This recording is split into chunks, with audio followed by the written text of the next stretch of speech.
Okay, everyone, so let's start off with a simple problem here. This problem says, calculate the molarity of a solution made with 3.2 moles of sodium chloride dissolved in water to make 4.8 liters of a solution. Okay.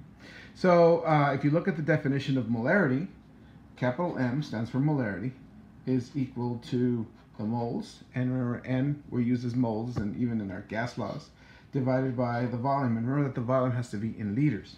So this one is pretty much a straight plug and chug. Okay, you're given 3.2 moles and 4.8 liters of a solution. N is moles, so we're going to put the 3.2 moles here. 3.2 moles, and you're given 4.8 liters of a solution. It's in our units that we need, so we go ahead and put in 4.8 liters. So we've got 3.2 moles divided by 4.8 liters. So now what we're going to do is we're going to go ahead and take 3.2 divided by 4.8, and that's going to give us 0.666. And if we round to two significant figures, because I got two significant figures in each of these, I round it to two, we get 0.67. So I'm going to write this as equals 0.67. And our units, moles and liters, don't cancel, so we leave them as moles per liter. And that's one way you can go ahead and leave units for molarity.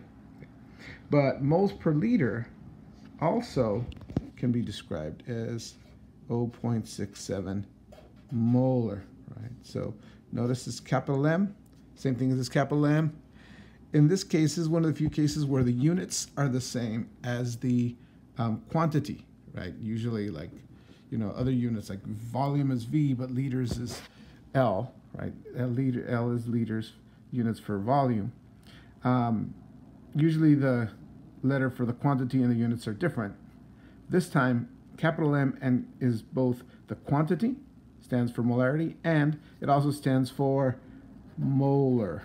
Okay, like a molar tooth, except that when a chemist tells you that something is molar, that means it's in moles per liter, right? So this and this are the same thing. Okay? And usually when we leave an answer in molarity, we leave a capital M.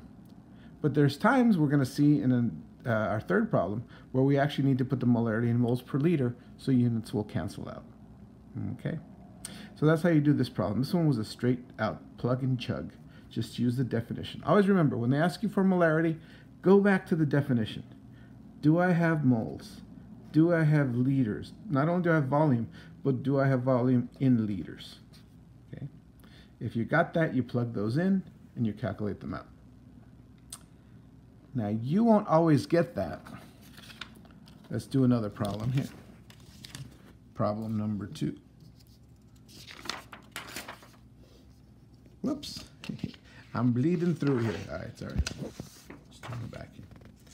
All right, so this is our second problem here. It says, calculate the molarity of a solution with 10.5 grams of sodium chloride dissolved in water to make 125 milliliters of solution.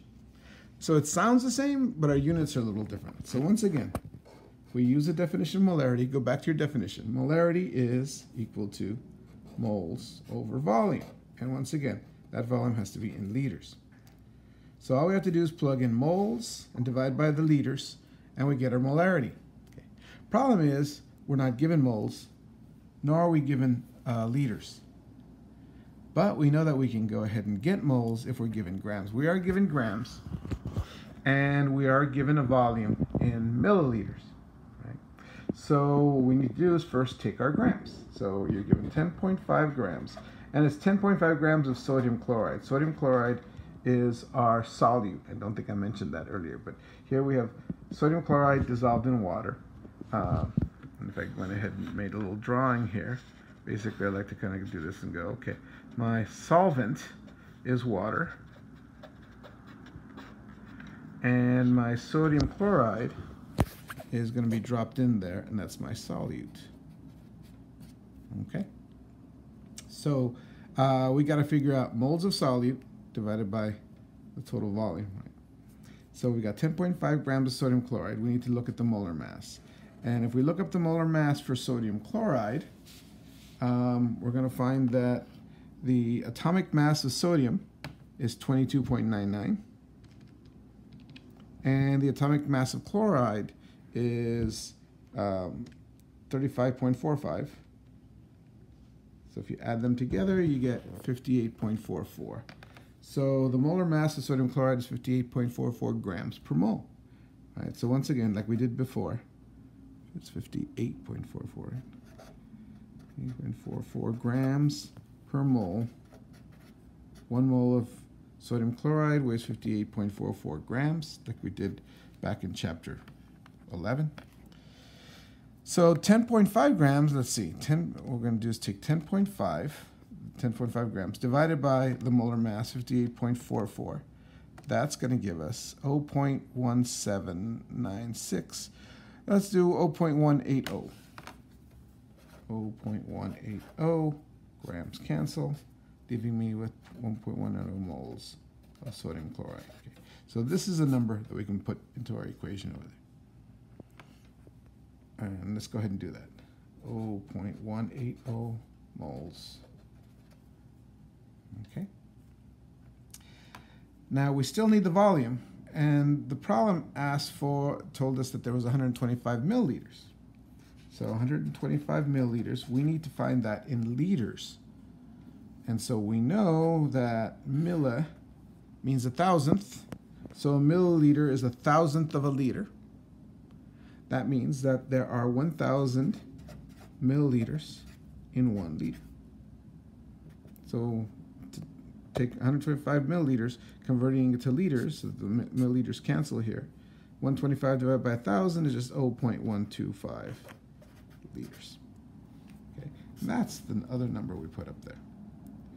So I'm going to go ahead and put that in there, 0.125 liters. And that's going to get us our 0.180 divided by 0.125 should be greater than 1 because the top number is bigger than the bottom one. And there it is, 1.44. So we can write our answer as 1.44 moles per liter. Or we can also write as 1.44 molar. Either this one or this one will be acceptable. Okay, and that's how we go ahead and do those problems. So, let me go? Yes. Okay. All right, ladies and gentlemen, let's do one more problem here. This one, the first two problems were finding a molarity, right, and different ways you might have to do to get the molarity. This one's actually using a molarity to find another one of the variables. So this question says, what volume of solution will you get if you need to make an 0.25 molar solution of glucose, C6H12O6, and you are using 25 grams of glucose to do it? All right, so if I do a little drawing over here, basically what we got is we got an 0.250 molar solution of glucose. So that's the glucose actually solution. We're going to put the glucose in there, and we're told that there is 25 grams of it. So the question is, what is the volume? Running out of space of it. What is the volume? And so we're going to use the same equation, and we're going to say, okay, so the molarity equals to the moles over the volume. Now we're given the molarity, and we're not given the moles directly, but we are given grams of glucose. So we can go ahead and actually calculate the moles. And when we do that, we plug those two in and we solve for our variable V. All right, so this time we're given M, we're given N, and we're looking for V. Okay, and molarity is right in there. All right, we already know it's in there. So what we need to do is we need to figure out what the N is.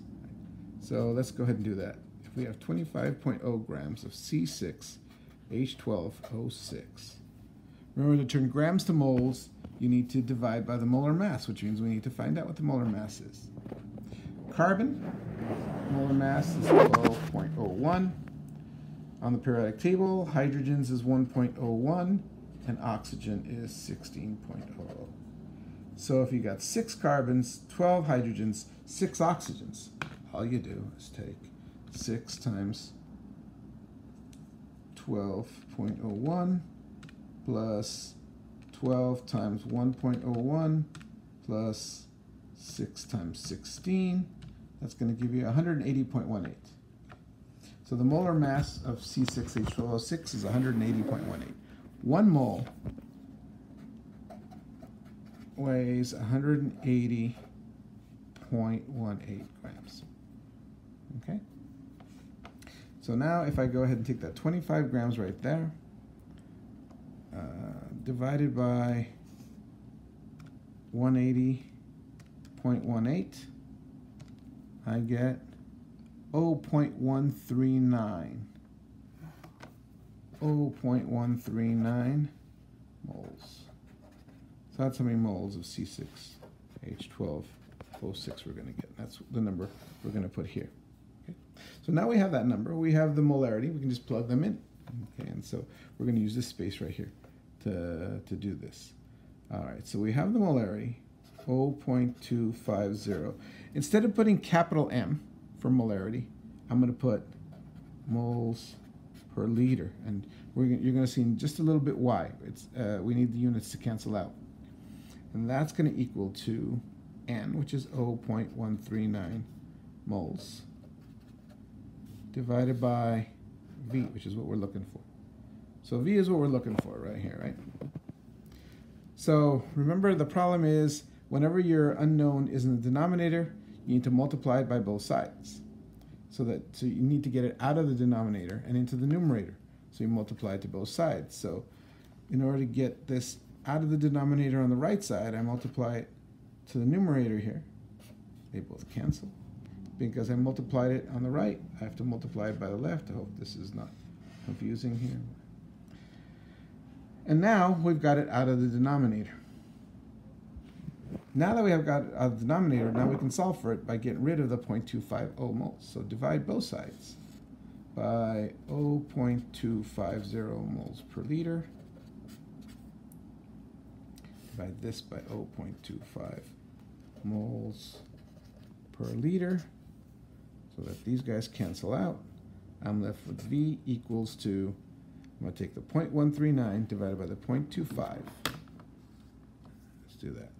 0.139 divided by 0.25, that equals to 0.556.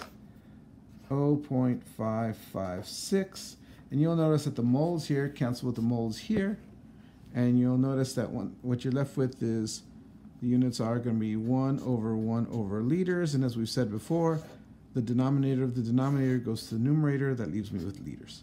So our answer here is 0.556 liters, and there is your answer.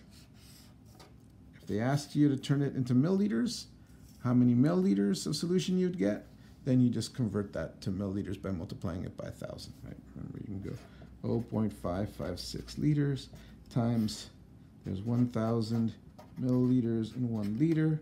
The liters cancel out.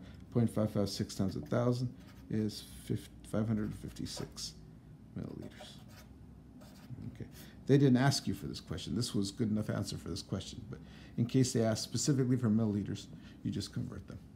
Okay. All right, good.